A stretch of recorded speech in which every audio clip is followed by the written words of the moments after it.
Praise the Lord. ദൈവം സർവശക്തൻ, ദൈവനാമം മഹത്വപ്പെടുമാറാകട്ടെ. 53-ാം സങ്കീർത്തനം 2-ാം വാക്യത്തിൽ നാം ഇപ്രകാരം വായിക്കുന്നു: ദൈവത്തെ അന്വേഷിക്കുന്ന ബുദ്ധിമാനുണ്ടോ എന്ന് കാണുവാൻ ദൈവം സ്വർഗത്തിൽ നിന്നും മനുഷ്യപുത്രന്മാരെ നോക്കുന്നു. ബുദ്ധി ദൈവത്തിന്റെ ദാനമാണ്. ബുദ്ധിമാന്മാർ അനേകർ നമുക്ക് ചുറ്റുമുണ്ട്. അതിന്റെ നടുവിൽ ദൈവത്തെ അന്വേഷിക്കുന്ന ബുദ്ധിമാനുണ്ടോ എന്ന് കാണുവാൻ ദൈവം സ്വർഗത്തിൽ നിന്നും മനുഷ്യപുത്രന്മാരെ നോക്കുന്നു. ആരാണ് ബുദ്ധിമാൻ? തിരുവചന വെളിച്ചത്തിൽ ദൈവത്തെ അന്വേഷിക്കുന്നവനാണ് ബുദ്ധിമാൻ. അങ്ങനെ ദൈവത്തെ അന്വേഷിക്കുന്ന ബുദ്ധിമാനെ കുറിച്ച് ദൈവവചനം പറയുന്നത്: എന്നാൽ ബുദ്ധിമാന്മാർ ആകാശമണ്ഡലത്തിലെ പ്രഭ പോലെയും പലരെയും നീതിയിലേക്ക് തിരിക്കുന്നവർ നക്ഷത്രങ്ങളെപ്പോലെ എന്നും എന്നേക്കും പ്രകാശിക്കും. ദൈവത്തെ അന്വേഷിക്കുന്ന ബുദ്ധിമാന്റെ പ്രഭ അതിർവരമ്പുകൾ ഇല്ലാത്തതും പ്രകാശം എന്നേക്കും നിലനിൽക്കുന്നതുമാണ്. അതുകൊണ്ടാണ് സങ്കീർത്തനക്കാരൻ പറയുന്നത്: അവങ്കിലേക്ക് നോക്കിയവർ പ്രകാശിതരായി, അവരുടെ മുഖം ലജ്ജിച്ചു പോയതുമില്ല.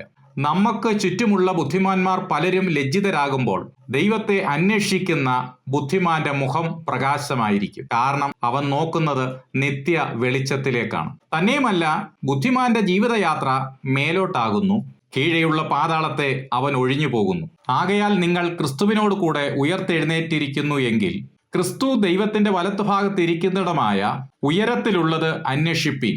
ഭൂമിയിലുള്ളതല്ല, ഉയരത്തിലുള്ളത് തന്നെ ചിന്തിപ്പീൻ.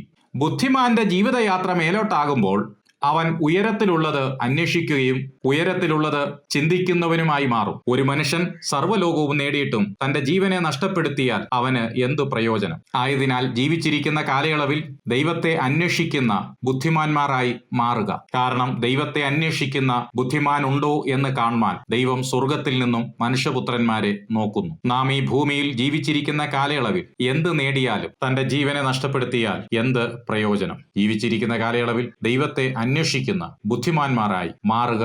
ആമേൻ. ഈ വചനങ്ങളാൽ ദൈവം നമ്മെ ഏവരെയും അനുഗ്രഹിക്കുമാറാകട്ടെ.